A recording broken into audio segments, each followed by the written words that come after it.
Hey, welcome to the Ethics Experts. If it's your first time joining us, welcome. And if you're a returning subscriber, hey, bestie, hope you're having an amazing day. See what happens when you subscribe. You get a bonus greeting on every single episode. On this episode, we talk to Karin Hurt and David Dye, authors of Courageous Cultures and Powerful Phrases for Workplace Conflict. These guys are phenomenal. They're great speakers. They're keynote speakers. They're leadership experts. And they've written some really cool books. I love this book, Courageous Cultures, and their new book, which I just ordered, is phenomenal. And so we talk a lot about how we can practically avoid conflicts in the organization. We talk through these GOAT phrases, greatest of all time phrases, to drive more connection and clarity and commitment for whatever we're working on. And yeah, I think you guys are really going to love them. So enjoy. Welcome to the Ethics Experts, where we're elevating ethics and compliance and HR to the strategic level it's supposed to be. Well, super excited to get you guys on. I love this book, of course, and you guys have a new book coming out. So I'd love to just kind of dive right in to the new book, the impetus behind writing it, what some of the big takeaways have been. It's gotten a lot of great feedback from what I've seen already. I've just ordered it today. So yeah. So what, this book, phenomenal. The next, this book that we're talking about now, it's kind of an extension of it. It's kind of like the black belt version of this in some ways. So I just want to kind of talk about what the impetus was and what the catalyst was to kind of take this next step. Our new book is Powerful Phrases for Dealing with Workplace Conflict, What to Say Next to De-Stress the Workday, Build Collaboration, and Calm Difficult Customers. And, why did we write this book? Because we were working with clients, and as you're holding up Courageous Cultures, we're working with clients all over the world, and we were thinking, it seems like there's more conflict than before the pandemic, even just more than a couple of years ago. So What is going on? Is that true? And as you know, we don't do anything without doing some research behind it, because that's what our gut said. But so we had the World Workplace Conflict and Collaboration Survey, and we asked 5,000 participants all over the world, 45 countries, are you experiencing more conflict? And if so, what's going on? And we also asked them to think about a significant workplace conflict that they had in the past, and what advice would they give their former selves if they were faced with that conflict again? And so, David, do you want to share a little bit about the findings? Yeah. And so that, really the impetus for us to write that was the very first question: are you experiencing more or less conflict at work? 70% of people said they're experiencing the same, more significantly more conflict at work than over the previous years. So your gut was right. Gut was right. And what's interesting, I was like, okay, let's look at the other data. That 30% that said they're experiencing less, fully half of those people said the reason they're experiencing less is because they've escaped a toxic situation, they left that job, or now they're working remotely and they're just not interacting with people.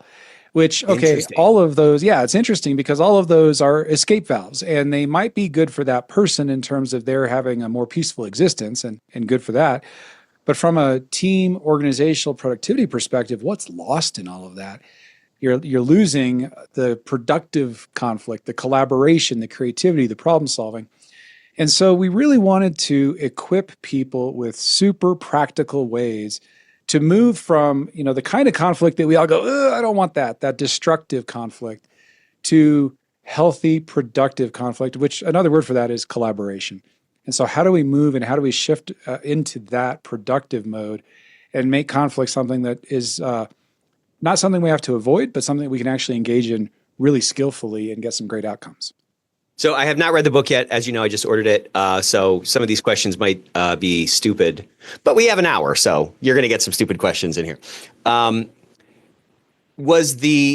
Did you dive into why that conflict has increased? Like why, you kind of had these interactions, you started to kind of have this gut feeling, you did some, scientific research, got some data back, confirmed it.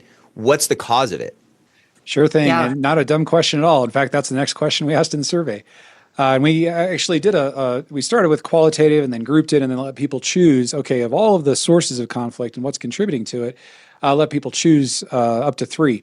And so the numbers don't add up to 100% as I share these, but 27% of folks said that it's a major contributing factor, overwhelm, burnout, understaffing. Which I don't think comes as a surprise to any of us. And the data continues along that trend, even years after the pandemic's over. Equivalent with that, 27% said poor management practices. And before we get down on our managers, obviously we're committed to human-centered leadership management and equipping leaders and managers with those tools.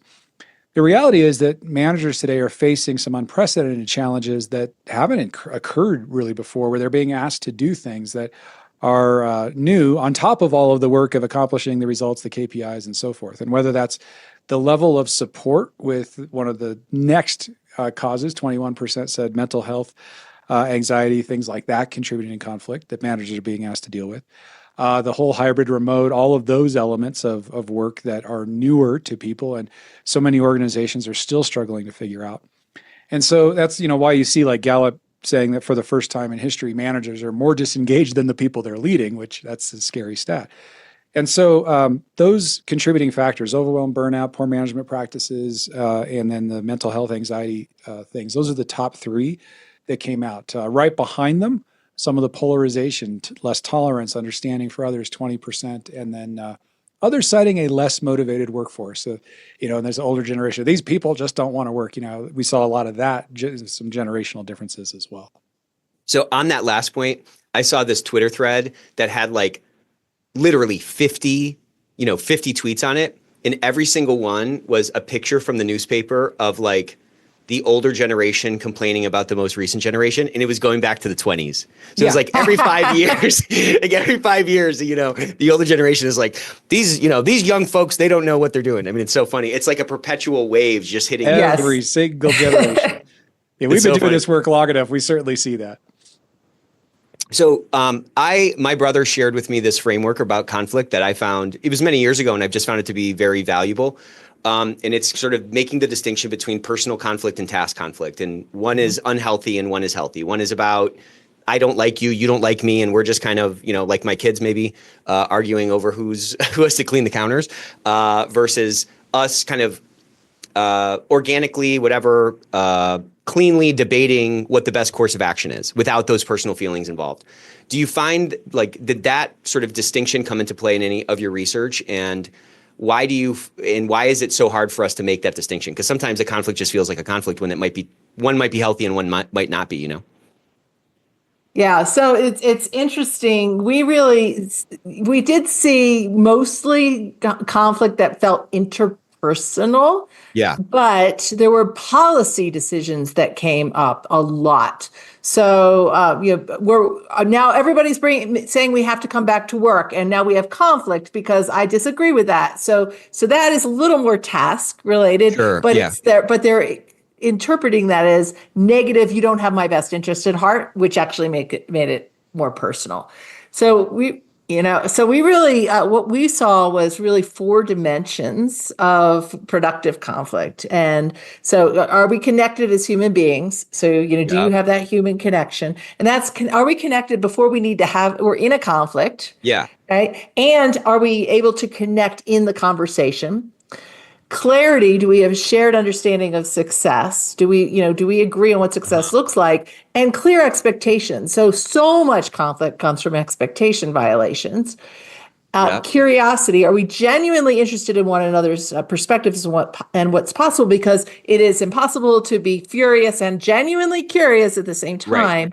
Right? And then commitment, do we have a shared agreement? And, so if you've ever been in one, and it's almost Groundhog's Day, one of those Groundhog Day conflicts, right, that you think we've resolved it. And then here we are again having the same argument. It's usually because we haven't moved to some kind of a closure and a shared agreement. And so that I love that model of, is it task? Is it people? And I think it's a little more complicated than that too, totally. Right? And totally. As you dive into these dimensions. Yeah, that connection thing is a big deal, right? Because if I don't have a connection with you, then you're just like an automaton, and I'm a working automaton, you're a working automaton. We both have jobs to get done. But if we have that connection, then there's more empathy involved and there's more grace, right? Like there's maybe a more of an assumption that the person has my best interest at heart. And maybe that's the core of every conflict, where you feel like the person on the other side just, I mean, this is stupid, I guess, but like they're going against you. They're going against your best interest, and we feel kind of threatened. And I found in my own company, in my own life, it seems like 90%, to your point, of the conflicts are due to some kind of a miscommunication. Some kind of expectations are misaligned, or someone said something and, I mean, we all have this negativity bias and we fill in all the blanks that we don't know with usually something negative. It's usually not even accurate. So that opens up a lot of opportunity for conflict to happen.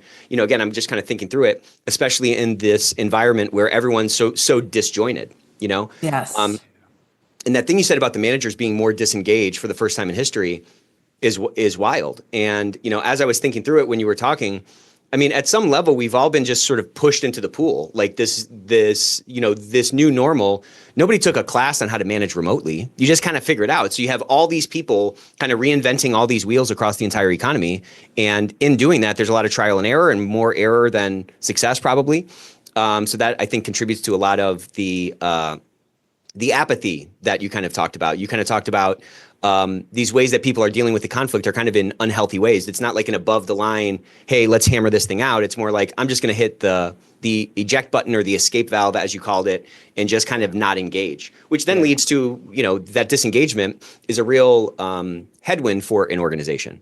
So how do you talk to me about this sort of apathy concept and how, the potential contributions that people could be making are not being made as a result of all these conflicts, Yeah, your analysis is so spot on there, Nick. Now, and the interesting thing is that all of those problems that you just diagnosed are the opportunities to move through it. So and I love what you said there, we so often interpret the worst possible interpretations of whatever's going on, when in reality, if I knew what your interests were, then maybe I could have them at heart. So, just in terms of building trust. So when we're diagnosing and getting into this, as Karin said, those 4 dimensions, we can invest in all of those before we're ever in a conflict. Yeah, right. I can get to know my teammates, get to know my manager, and vice versa as a human being, so that we see each other beyond just the role that we play, and we can do that before we're in a conflict.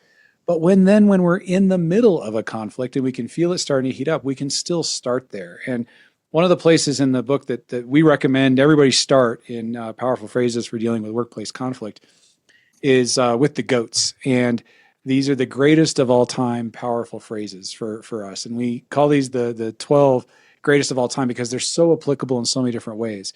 So each of the dimensions have a couple of them. So if we're talking about establishing connection, one of the easiest ways to do that is starting the conversation. Hey, listen, I really care about, and then what is it that we really care about? Hey, listen, I really care about our working relationship. I really care about the success of our team. I really care about the success of this project or our department, whatever it is that we're doing. And I'm confident we can figure something out here. So I can start with what I care about. Another way to connect with somebody is just by asking them, tell me more. Whatever they're doing, whatever they're saying, they're amped up, they're frustrated, everything that's going on, and tell me more. So that I can thoroughly understand. And just that desire to actually hear what somebody's saying, again, sincerely spoken, it's not just a tactic, can start to create that connection and start to ease some of that filling in the blanks in all the negative ways. And what do you think is happening? What's the psychology that's happening with those two questions? I call the person that I'm talking to the adversary, okay? So maybe I'm a conflict guy, I don't know. But like, what's happening, do you think, in that other person when you ask them, or when you frame it out, reminding, hey, I really care about XYZ, or tell me more? Yeah, there is a natural, as you said, there's a natural bias that not all, but most human beings have when we get into the middle of a conflict, which is, I'm assuming that other person, as you use the word adversary, that other person is out to stop me, get me, ruin me, or at least keep me from getting what I want. There's just this like natural bias there. So immediately acting in a way that's different than that and showing some concern for the human being and their thoughts, concerns, and issues immediately goes, oh, wait, it disrupts that pattern and says, okay, wait a minute, maybe there's a possibility here. And so tell me more. Oh, I was gearing up to really have to like force myself to be heard. And wait, now I'm not having to do that. They actually want to hear, oh, well, what else do I have to say? Yeah, it's this, and this. Well, tell me more. Oh, yeah, and this one other thing. Well, is there anything else? No, I think that's really what's on my mind. Whew, now I'm heard. Now I'm not fighting to be heard. And so it opens the door to a productive conversation. And it signals, to Karin's point, that curiosity. Again, if it's said sort of authentically or in a genuine way, and that on a subconscious level, I think is always a trigger to say like, okay, well, this is not a conflict conversation, right? It's like this person's like in a fact-finding mission, or there's pure curiosity there. Yeah. When we talk about, do you have my best interest at heart? A lot of times we assume that people should know what we want, and we Yeah, don't, exactly. and that becomes the expectation violation. One of our favorite clarity goats is, what would a successful outcome do for you? And that takes what does success look like, which we all say in any project that we're working on, one level deeper, and it dives into motivation. So if you and I are working on a project, boss gives us something, it's due at the end of the week, and we know what success looks like for the project, but we take 5 minutes to also ask this question. Hey, Nick, what would a successful outcome do for you? And you say, Karin, I had to tell you, I have been working 70-hour weeks last couple of weeks. I am tired. What successful outcome will do for me is we are done by 5 o'clock on Friday. We're not going to let this one bleed into the weekend. Right. And so how can we work efficiently to make that happen? Now, if I don't know that that's your most important thing, and I haven't had those kinds of weeks, I might say this project is really important. I'm willing to sacrifice my weekend, but I don't know that about you. And then you ask me that, and I say, you know what a successful outcome would do for me? I don't think my boss understands how good I am at this stuff. He doesn't see my genius. So when we do the readout to the executive team on Monday morning and the really tricky questions come, can I take a couple of them? Give me the floor so that I can show that I was a really valuable contributor to this. And you're like, yeah, sure, you can take this. I don't want the difficult questions. Go for it, right? Now, we have just saved all that conflict that could have happened if we hadn't talked about that. Yeah, and all the miscommunications that could kind of stem from that, Yeah. And I think it's a genius question, because I think the question I typically hear that's kind of a cousin to this question is what would a successful outcome look like? Which is a very different question, to your point, than what would this do for you? Right. One is talking about, kind of externally, I'm just picturing standing in an art gallery staring at a painting. You know what I'm saying? It's kind of a detached answer to the first question. The second question is very personal, and you can get down to those true pain points that are going to allow us to get, again, I get that it's a clarity question, to get that clarity about what's that person's reality like, and what are they trying to get out of this project? Yes. Exactly. Yes. All right. So we've heard 3 of the goats so far. Yeah. Yep. What are some more? Yeah. Yeah, no, let's go to curiosity. And this is, sometimes people ask hey, are you guys using these? You practice these? And we do. And this next one is one I really tried to focus on throughout 2024. And it's one of my favorites of the 12. I'm curious how this looks from your perspective. And as Karin mentioned, almost impossible neuroscientologically to be curious and furious at the same time. So when I feel myself amping up and I'm like, whoa, I'm getting frustrated. If I can get the words out, how does this look from your perspective? 2 things that are amazing. They're miraculous. They both happen. One, it eases my amygdala. I'm moving in my front brain. It eases my level of frustration because, now I'm in my thinking brain instead of my reactive brain. And then the second thing that is so important is that I learn something. Because no matter what my perspective is, no matter how much I understand an issue, I don't have a corner on all of the experiences, all the perspectives, all of the truth that there is on that subject. And so I'm going to learn something about the other person's perspective, which then makes me a better participant in any kind of solutioning, problem solving that we might do. So that is the first curiosity goat. I'm curious how this looks from let me just give you an example how this played out for us the other day. Because a lot of times you think you don't even think you should have to be curious because it looks so obvious, right? What's going on. So David and I were facilitating a program. It was for a credit union association. It was called Executive Ready. So who was in the room were people who were ready now to be something that starts with a C. CHRO, CIO, CTO, CEO, right? And it was about 50 people in the room. This was going to be a long-term leadership development program. We're going to be hanging out with these guys for a while. So we started with connection and tapping into everybody's best practices. And we have this exercise that we use at a lot of our keynotes and a lot of programs like this, where we give everybody a card and some light bulb stickers, and they write down their best practice, and they go share their best practices with one another, and they vote with light bulbs. And cool. It's a nice ruckus of energy. Totally. Right? Yeah. Except there's this one lady, and she's sitting there like this, totally closed in, the ruckus is happening around her. She is not moving. Yeah, she's the rock in the river, Right. They're like, what the heck is going on with this executive ready person, right? And so Yeah. David and I are like, she's not executive ready. Yeah, Like, she's in the wrong room. What's she doing here? Yeah. right. Should I call the CEO of this credit union? What are we going to do with her for 6 months? This is going to be painful, right? So we have all these stories in our head. So we call a break and we go over to the woman and say, hey, how's this program going for you so far? What does this look like from your perspective? And she said, here's the thing. There was a long line outside of this building this morning, and I just got in that line. And then when the doors opened, I followed the group of people up. But I am a credit union customer, here to pay a bill. Oh my gosh. She was not executive ready. You were right. She really wasn't executive ready. She didn't want to be executive ready. She was in the wrong spot. But how much negative energy, and how much time do we spend being ticked off, worried, making an alternative plan? Right? We just needed to show curious. Well, that's a threat, right? Like if the whole room is acting like that person, then your 6-month engagement is not going to go that well. So you start falling, to your point, back into that amygdala brain in that fight or flight mode, and you're running all these worst case scenarios. It's like, what if after lunch the entire room is like this? That's a panic mode, Yes. And bless her heart, why did she sit there for an hour? Because she didn't want to be disruptive. I'm like, oh. Absolutely not executive ready. Yeah. But that's a good one. Again, trying to see it from their actual perspective, that asking that question depressurizes them. And then you get a glimpse of what's really going on inside their brain, Yeah. And I just find it fascinating how often I am clueless about what that other person's perspective really was. Because like Karin said, it makes total sense to me. Yeah, right. Yeah. It's like, I've seen this pattern before. I know exactly what this is. What are some more? I love that. These are great. The next dimension, the fourth final dimension is commitment. And when we're talking about commitment, this is not like this act of willpower. Oh, I'm committed.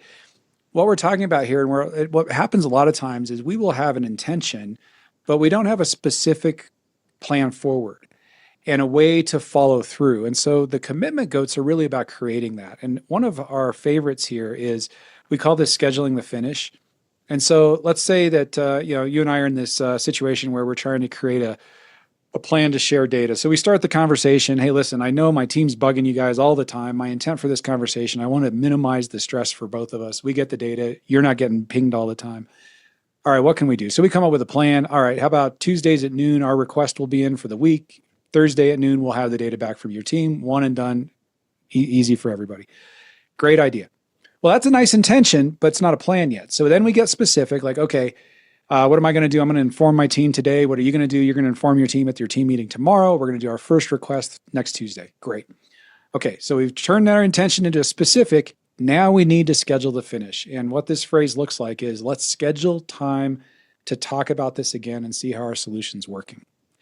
And so I say, hey, Nick, can we follow up on this next Friday? Let's give it 2 cycles. Let's see how this goes. How about 3:00 Friday? That work for you? You're like, yeah, let's do it.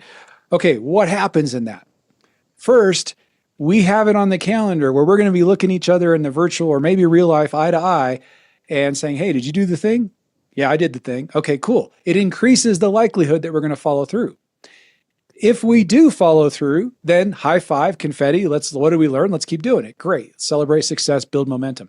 If we didn't do it, then we have a chance to talk about it. Because what often happens is we make this great agreement, and then our manager comes in with a fire drill from a customer complaint or some other department request or what have you. It disrupts our plan. And if we never talk about it again, trust erodes. But now we've got a built-in time to talk about it. Well, because we talked about this, you promised it, it didn't happen for whatever reason. It just looks like a miscommitment. Exactly. When you don't know that context or whatever. Yeah. And so now I can say, did you do the thing? No, I didn't do the thing either. Okay, neither did I. Well, what happened? Oh, our manager came with that. Yeah, okay. All right, well, let's talk. Is that a problem that's recurring that we need to solve for, or was that a one-off? And our best move here is let's just renew our commitment and try again next week. Yeah. And we've got a built-in time to have that conversation. So scheduling the finish, this is a powerful phrase because let's schedule time to talk about it again and see how it worked. Increases our likelihood of follow-through, gives us a chance to celebrate, gives us a chance to hold ourselves accountable or problem solve if it doesn't, and that builds trust. Yeah, you're kind of building in that opportunity to either celebrate the win to keep that momentum going forward or to get the car back on the track if it's off the track or something. Exactly. I love that. Well, those goats are phenomenal. I'm going to start using them. You guys did talk about in the book how leaders tend to underestimate the amount of contribution that their team wants to make. And so this is a gap that happens in a lot of organizations, I think. And it's kind of like a tragic gap. And there's a corollary to this gap in the broad sort of culture discussion with ethics and compliance folks. So that's who listens to this podcast: legal, ethics and compliance, HR. And so what is happening on that side? And again, I'll bring this back in a second, but I think what's happening over there is we now have a workforce that cares more about an ethical culture than ever before, right? Like my grandfather was not considering how ethical is his organization. He was trying to get the job and, get the gold watch, right? So we have an increased sort of demand for ethical culture. And then we also have these departments within companies who are dedicated to building that culture, whether it's HR or it's ethics. It's trying to increase the quality of the organization by de-risking it. That's kind of the broad mandate, by changing behaviors inside the organization. And I think this is sort of like a meta conflict that's happening in the workforce. You guys are talking about one-to-one conflicts, and I think there's a lot of corollaries there. The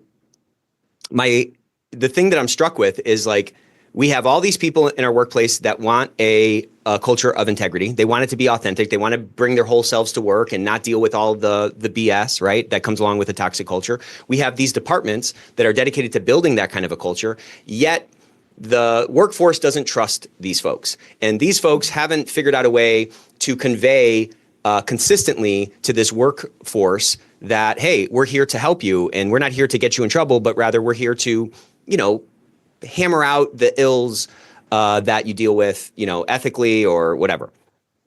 So how do we sort of like start to unpack that and start to plug, it's like we have a plug in the wall and we have a plug and we just have to sort of plug it in. And yet this thing persists. I've talked about this literally on every like webinar and podcast I've done for like maybe the last month, but the proportion of respondents, this is from the ethics ECI, the Global Business and Ethics Report or whatever. The proportion of respondents who said, yes, I do live in a culture of integrity since 2013 has remained between 60 and 61%. Okay. So I don't know if that's expectations changing. I don't know what it is. But again, over the last 12 plus years, the proportion of respondents who would say that they live in an ethical culture has stayed totally flat. So how do we kind of start to unpack that? And how do we start to like bend the curve on that line? Because that's really what we're talking about. I would imagine most of the respondents, you said, I think 70% or something said that they're experiencing more conflict. I would expect most of those people feel that way. Most of those people feel that kind of disconnect and they don't have that level of engagement. And so I'm trying to kind of tie this back to this concept of like contribution. It seems like companies have a misperception about what those employees value and what those employees are willing to provide to the organization. And I just want to kind of start to deconstruct a little bit, like how we can start to make those ends meet and how we can kind of fix this issue. You know what I'm saying? It's not because, again, I know I'm rambling through this, but like, it's not like it seems like we all have the same goal. It seems like everybody kind of has the same goal. You know what I'm saying? And yet there are all these disconnections still. Yeah. Yeah. Well, there's so much in there. And I was like, I'm going to answer it this way. And now I'm going to answer it that way. So let me try with one piece of it, which David will know I'm very passionate about. And I'm sure he's probably got a different angle on this. And then I have yet another angle potentially. But one is one of the things, when you talk about contribution, a lot of what compliance and I have some of my very best friends are compliance officers, which is actually true, right? So I do hang out and have some really candid conversations with people in that kind of function. I also was in HR at Verizon, had a variety of roles for a decade of my 2 decades there. So I've been in that piece side of things. A lot of times, people with really good intention doing a lot of these very vital programs are trying to do is make it feel safe. Like, let's Yeah. create a safe environment that people can speak up, they can raise their hand, they don't have to feel like they're blowing a whistle, because it's just what people like us do. We have a very psychologically safe environment. Obviously, we wrote a book all about psychological safety, right? So we are huge believers in making that really practical. What we have found since writing that book, Courageous Cultures, that you held up at the beginning, is that psychological safety is important, but it is not sufficient. If you really want people speaking up, you also have to have strategic clarity of people understanding where you need input, right? So what we need, this is what compliance this is what unethical looks like. If you see something, say something around that. So not only is it safe, but here's what we're talking about when we see a problem. Or if you have an idea, this is where we're headed strategically. I've made it safe for you to speak up, but here's where I need an idea. I need ideas about how we can create, a better environmental, responsibility. Yeah, whatever it is that will make people feel like you really do care about their ideas. And so what we found, it's that intersection of psychological safety and strategic clarity, that is where you are having a culture where people are really, really free to speak up and share their ideas. And without that, you may have a lot of ideas. You may have people bringing you all kinds of little baby nitty things that are not really big compliance concerns, right? Your inbox is so filled. And this is what I hear from my friends who are chief compliance officers. Wow, I got to respond to all this little stuff. But meanwhile, I got these big things that I'm deeply concerned about, and helping people understand that, I think, makes a big difference. So can we just kind of think through what those four different sort of circumstances can look like high psychological safety, low psychological safety, and then like low, what'd you call it? Strategic clarity, and then high strategic clarity. Yes. So this is, I have a TEDx all about this, and we have a beautiful little so this should be an easy one for you. Yeah. So, but if you've got both low psychological safety and low strategic clarity, you're not going to get anything. I mean, people are just holding down, buckling in, and trying to get through their day and not get fired, right? So negligible ideas. But if you've got the opposite, where not the opposite, but you've got high psychological safety. So I feel safe, but low strategic clarity. Okay. Well, if you've got that, you're going to get lots and lots of wacky, off-base, dingling ideas and stuff that you can't really use, because people feel super safe and they're just lobbing ideas and compliance concerns. This? Yeah. Yeah. But if you've got the high strategic clarity, people get it. They know where you need ideas. They know what a compliance issue looks like, but they have low psychological safety. You're going to have invisible ideas. People are going to have ideas, but everybody's going to be frustrated. The people are going to not feel safe, so they're frustrated. You're going to be frustrated because you're not getting those ideas. So what we're looking for is that sweet spot of more remarkable, usable ideas, or more important compliance things being shared, which is at that intersection of high psychological safety and high strategic clarity.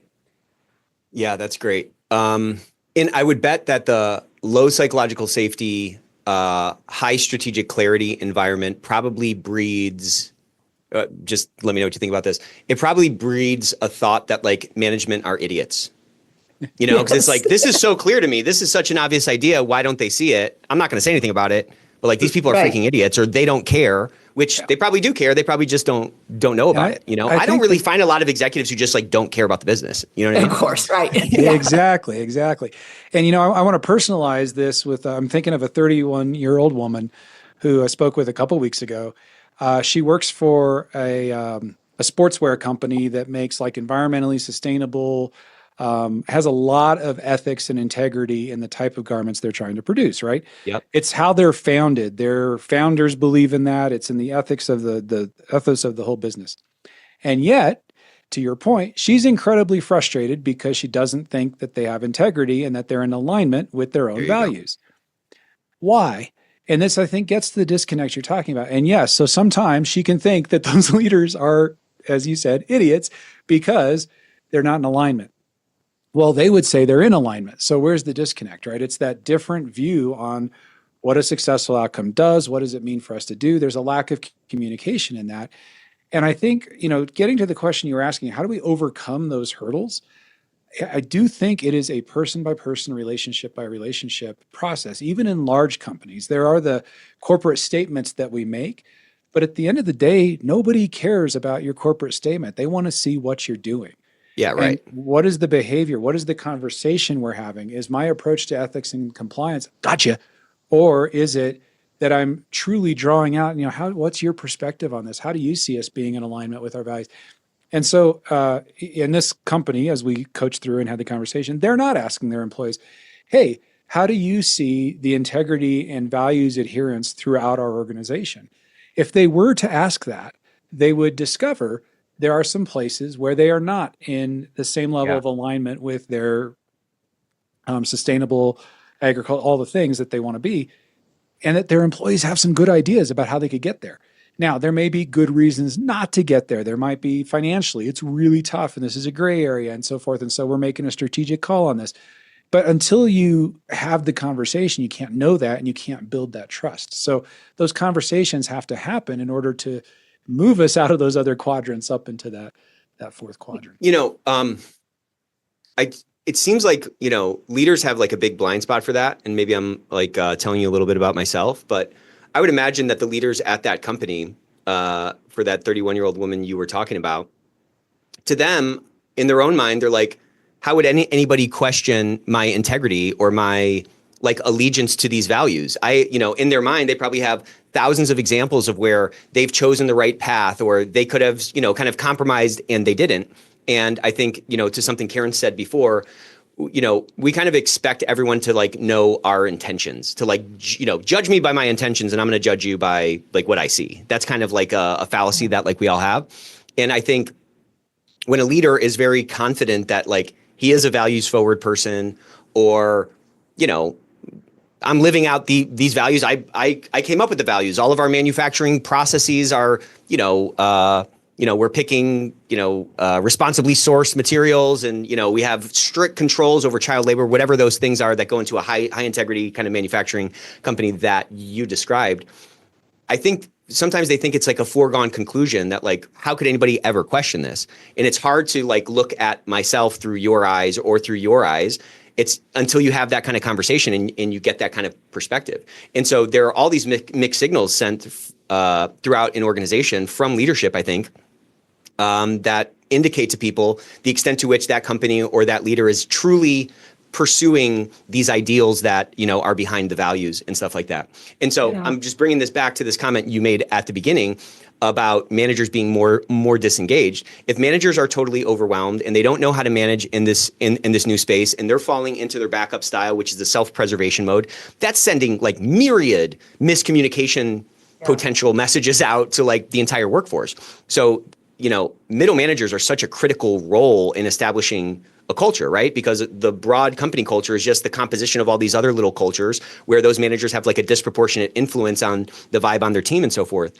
So there's a knock-on effect, presumably, for like, it would probably boil down to like employee engagement. As like a crappy manager is in place, and as they're as they're feeling overwhelmed and they're sort of not engaging like maybe a generation before them has to be a knock-on effect to like employee engagement. And maybe that's kind of what we're seeing. And that opens up again a lot of opportunity for more conflict. Yeah, it does. And then, the other angle I wanted to take on your earlier question was connection. When we talk about the 4 dimensions, I think when compliance is a hotline on the back of the bathroom stall, like see something, say something, that feels very cold and like that feels scary. And can I really trust it? And if it's recorded, what's actually going to happen? And some of the best programs that I have seen are where either the HR people or the compliance people or the frontline managers make it really feel like connected. Like I know my HR person as a human being. I'm actually proactively calling them and inviting them in before I get into trouble, right? And because I trust that I can have that confidential relationship. And when I was leading a large HR team, that was like my main thing. Like, don't be, I'm here from HR and I'm here to help. get you into trouble. I am here from HR, and I am your strategic partner in this, and you can trust me. And we're going to shut this door, and we're just going to talk about what's actually happening here. And when you can build that relationship, it makes all the difference in terms of less conflict, because you're getting ahead of some of these conflicts. Yeah, and it's persuading everybody that it's not this cold thing that it might look like, from the bathroom stall. You know what I mean? Right. Yeah. When you look up from Instagram and you see that poster on the stall, Now you are revealing a bit about yourself. So I'd love to talk a little bit about like this concept of the power of the pause. Like, why is that so powerful? And how can we start integrating that into our conversations? The opposite of the power of the pause, I would imagine, is like interruption, maybe. Yeah, when you talk about the power of the pause, I think there are several levels here. And so the first one is, before you have a conversation with any other person, to pause and have the conversation with yourself. And what often happens in these situations, and so much of even what we've just been talking about, is all the conversations we are having that are imaginary conversations in our head. It's the executive saying, of course I'm doing all these things, don't they know? It's the employee going, what's wrong with them? And if I say anything, I'm going to get fired, and all of that. And I have been there. Like, one of my earliest leadership memories, there's a CEO I worked for. I'm a team leader, got a team of 3, puts on this marketing event, and I hated it. He wanted me to be super involved. And I thought, this thing lacks integrity. I can't be a part of this.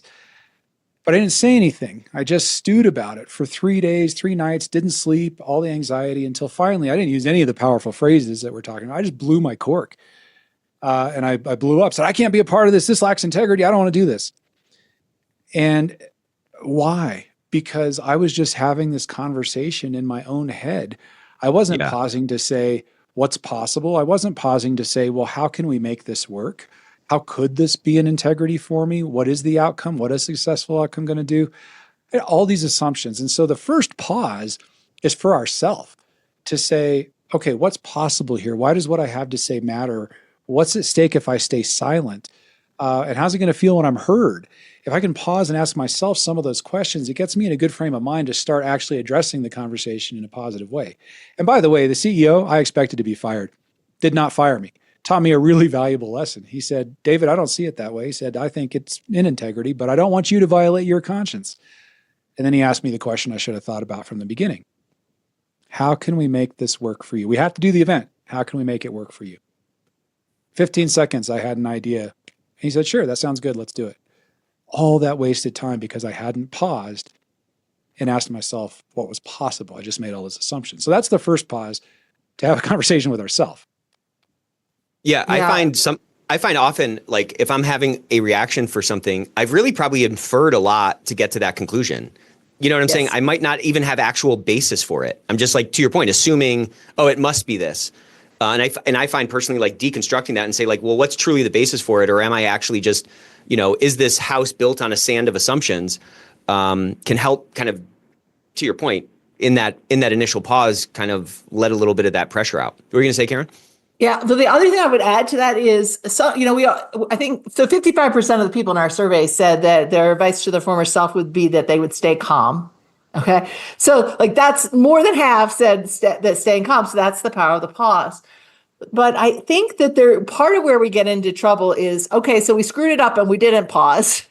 Right. And then how can we then stop and pause in the middle of the situation? And so, example, the other day, right before the book came out, I have the situation where there's one of our big clients, and once a quarter I go in and I have office hours where people can just come in and talk about stuff that's happening and work through strategic issues or people issues or, whatever we need, team issues.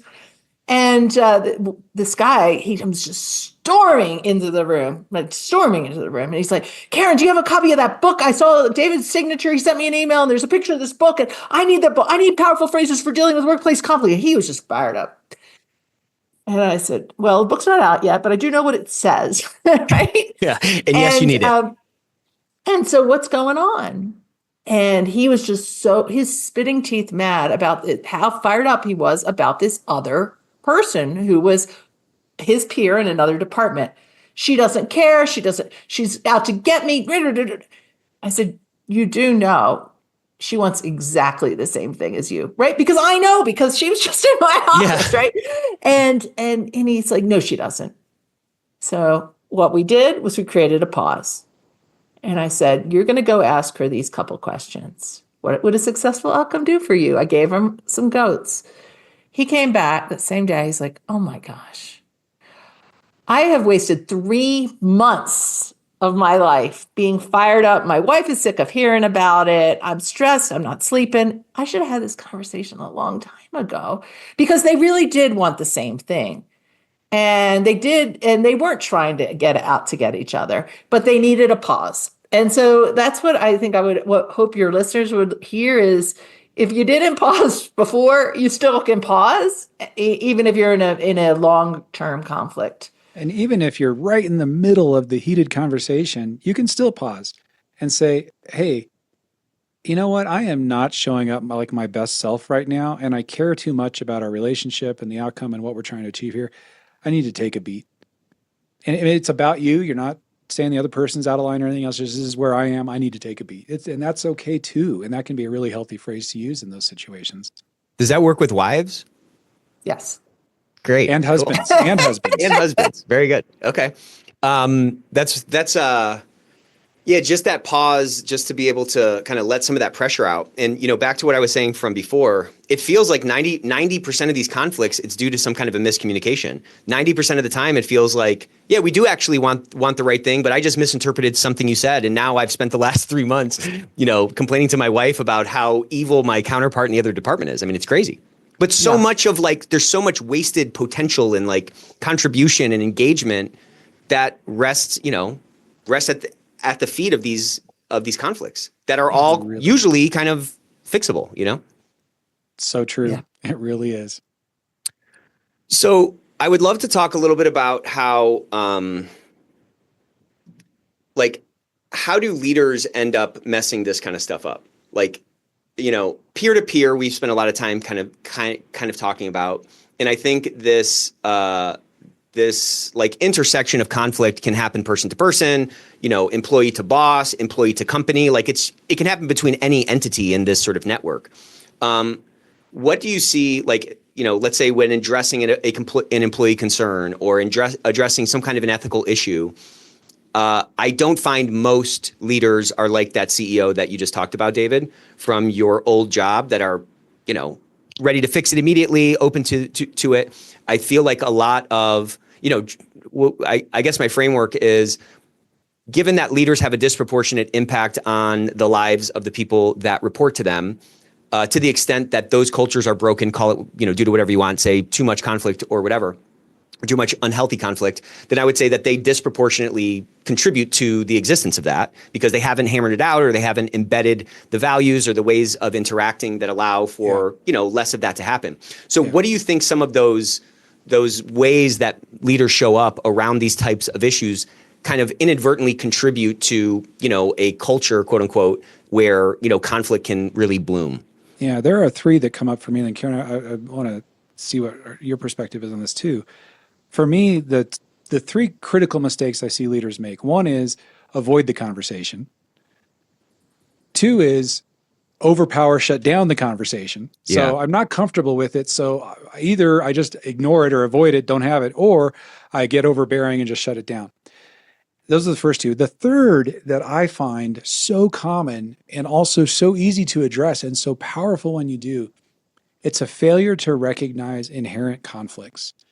And what I mean by that is, let's say that we've got values that in our organization, and one of our values is life balance, and we care about our employees' health and so forth. But then we also have a value of go the extra mile for our customers. Those values, both super important, both critical parts of our culture, are going to be in conflict with each other. They have to be at some point. And what effective leaders do is they bring that conflict up and they talk about it and they explore it and they talk about their strategic stories of how I've dealt with that and how I navigate it. What does that look like for you? And then we get our people involved. So often, though, we forget about those natural conflicts. And that happens whether we're talking about mission values things, or it could be our strategic focus for the year, and how that trickles down and creates a conflict between engineering and our customer support people. And so now they're in conflict. It's a natural conflict. But if we ignore the existence of those conflicts as leaders and we don't have the conversations, they're only going to fester and they get worse. But we have such a strategic opportunity if we can surface them and talk about them. So those are the three for me. I would totally agree with those three. And I just want to add a little bit on to number three. So the Ralph Kilman, who of the Thomas Kilman conflict assessment instrument, I asked him if I was allowed to call him this, and he said yes. I think he's the grandfather of conflict research. He's been at it for a very long time, and we interviewed him as we were writing the book, and he endorsed our book, and have deep respect for him. And he has a whole, most conflict is actually caused by the system, not by the humans in the system. And when I think about that, I was at Verizon for 2 decades and told you about my HR time, but I also led a retail sales channel. So I had a 2,200 person sales team. Well, here's an inherent conflict. And I didn't have the skills to deal with this back then. Instead, I was just really mad at my counterpart. But it was a systems conflict. So I had a retail store. And then they built, a company store, and then they built an indirect store, literally that shared a parking lot with my store. So different channel, different sales quotas, right? And then they would give them special promotions, and it was taking all of our, and then my team wasn't making quota, right? Well, yeah. I was so angry at at the indirect director. He was angry at me. We were always stepping on each other's toes. He's a nice guy. I'm pretty nice too. It had nothing to do with us. And but our boss was like, you two just need to get along. Yeah, that's the answer. Okay. That's how I parent, right? By the way. So thank you for showing me the error in my ways. Yeah, you're right. That's not going to fix it, to your point. Right. So that just to embellish what David was saying is also managers are overlooking the impact of the system. And do you need to fix the system, or are you asking people to try to get along and collaborate in a system that is incenting something different? I love that. How did that work out? You just met him and you said, "Oh, he's actually a nice guy," or what? It didn't work out very good. Yeah, it sounds like it didn't. We stayed in conflict. Yeah, I'm not sure you found out he was a nice guy till 20 years later, right? Yeah, no, I mean, I think they almost did it on purpose. They really wanted us competing because they thought that that would make us work even harder. It wasn't healthy. It was not healthy. Yeah. Yeah. But again, you're living in a system that in many cases is not created by you. You're subject to the, inherent conflicts of that system. And I love what you said, David, about a good leader being able to see inherent potential. Maybe you didn't say potential. I think you said see inherent conflicts that could exist. I have seen, and I just think talking about those early, to your point, adds so much value because you can give somebody a frame before the conflict even happens. This happens often between sales and implementation in our company. Implementation is these salespeople, they don't care about anything. And then, the salespeople are does implementation not understand that we have to sell? We have to get moving. And what I found is that as someone from sales shadows somebody in implementation or vice versa, they start to see oh my gosh, these are really well-intending people. They just have a different set of constraints on them. And I think when we as leaders can start to talk about, hey, there's a potential issue here, there's a potential that, implementation is going to look at us as not caring about anything or whatever, similar conversation on the other side. We can help give them some of the tools that can help avoid some of that conflict by helping them to understand and have the right frame around the fact that that group has the same mission as us to grow our company and fulfill the purpose of our organization.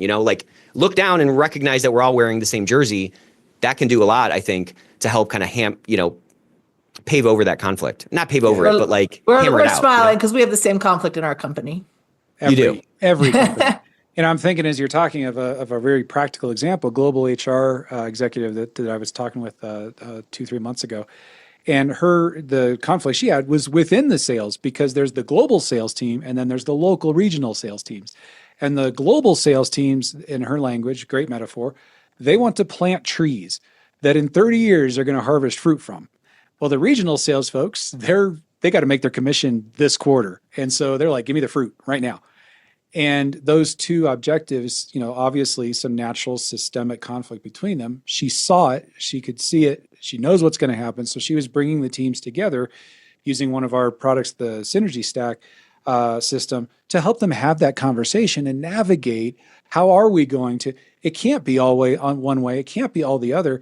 And it's not just compromise and everybody loses, but how can we strategically solve for this in a way that's going to work for everyone involved? And it's just a great example of what you're talking about. That is a great example. Okay, so we're getting toward the end here. My last question is, how does an organization or a leader kind of marry these two books together? Like, how do they, like, what role do powerful phrases or the application and usage of these powerful phrases do to contribute to the courageous cultures that I think we're all trying to build? Yeah. So I'll take a stab then, David, you can. So courageous cultures is really more for executives. It's how do you build teams of micro innovators, problem solvers, and customer advocates in very practical ways? How do you make it feel safe and easy and proactively inviting people into the conversation? And in that, we talk about this balance of, and we call it an elegant dance between, having real clarity and curiosity. And of course, the psychological safety is the connection, right? And then the moving commitment is how. So it's still, you've got all those dimensions at play, but in courageous cultures, we really focus on the clarity and curiosity dynamic. And in powerful phrases, it's more for the book for any human being, right? Whether or not it's not for necessarily just for executives, although trust me, executives need these skills. I've spent a lot of time with executive teams, and it's not too basic. But you are now empowering everyone with the words to show up with connection, to create clarity, to cultivate curiosity, to move to commitment, no matter where you sit on the organizational chart. Both are aligned in that they're very practical ways to do it, but it's like, so one is how do you make it easier for people so they don't have to be so courageous.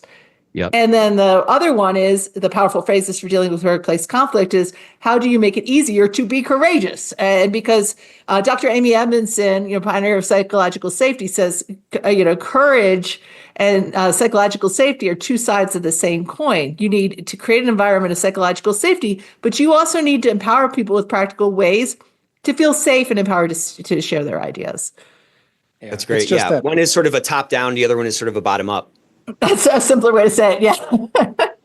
Practical equipping. And there's just so many, the last thing I would add on that, there's just so many practical scenarios and ways to approach that. So in powerful phrases for dealing with workplace conflict, you get the how to deal with the bully at work and the know-it-alls and complainers, all that kind of thing. But you also get specific phrases if you've got a boss who's micromanaging, or your boss won't make a decision, or you're feeling overwhelmed and I have to say no. How do I say no in a productive, healthy, strategic way to my manager? So we've got, phrases to help with all of those kinds of situations, as well as some of the other types of things that we've been talking about. My last question, I know I lied. My last question, if you were to divide conflict types into three groups of peer conflict, like manager conflict with boss, or conflict with company is a little more ethereal. It's like, I don't believe the values of the company or something like that. How do you think, what do you think the balance is across those three? Well, we can answer it's kind of an insane question, but it's not insane. It's interesting. And we can answer it from the research because we can answer it from the research of the question. When you think about one of the biggest conflicts you've ever had at work, all right? And if, just give everybody a chance to guess of those three, which one came out on top? Okay. 99.9% it was with another human being. Now that did divide out I would say about 2/3 managers, 1/3 colleague. Makes sense. But it was always that interpersonal conflict, rarely ever with the company as the abstract concept. Yeah. My manager acting unfairly or my colleague treating me wrong. Yeah. I think probably quote unquote conflicts with company, it's probably just like a slow burn that shows up as increased apathy or something. It's like when I join a company, I'm so excited, and this is a new adventure, and look at this amazing job post, and look at this amazing code of conduct, and you get into it, and it's never really that that thing. And over time, I think that disengagement can often tie down to just not being, again, back to connection, not being connected to the company and not like believing it. Well, and the managers are the interpreters of the company policy. And, I've had to, over the years, really enforce some policies that I didn't even totally agree with, right? But it's the how do you communicate that? Do you I think this is stupid policy too. Well, now I hate the company. But if you've got a manager, right, who is helping, well, I get it's not ideal, but here's why this decision was made. That's why we've got to really train managers to be able to do that well. Totally. Man, I love this conversation, you guys. Thank you so much for coming on. Thanks for all your work in this space.